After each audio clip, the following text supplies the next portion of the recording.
পশ্চিমবঙ্গে নারী সুরক্ষার বিষয়ে 1 থেকে 10-এর স্কেলে কতটা রেটিং দিতে চান এবং কেন?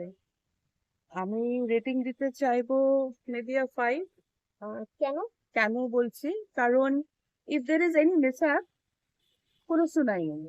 অ্যান্ড ওটাকে কোনো রকমে উম কোথাও একটা পৌঁছাবার জন্যে, ওটার জন্য অ্যাকশন নেওয়ার জন্যে মানুষকে যা করতে হয় সেটা ইজ মানে I mean that's a bigger pain than actually getting harassed.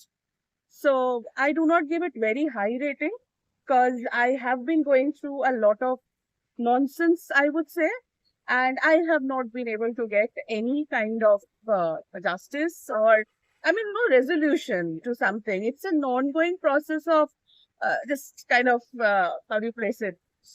Like it's a knock, knock, knock, go on knocking, and it carries on happening with you, and there is no result, I would say. So I don't give it very high ratings. People need to, the government needs to work really hard to start making women safe in Bengal, in Calcutta precisely. আর একটা question আপনাকে ইয়ে করছি, সময় নিচ্ছি। বলছি আপনি education সিস্টেমকে 1 থেকে 10-এর মধ্যে কত দিতে চান? Education system is good, I must say. Like I would give it a 7, better than Government education. the government related. You are saying, not the private one. Hmm. That also needs to work. That too needs to get worked on for sure. Yep. Thank you. Thank you.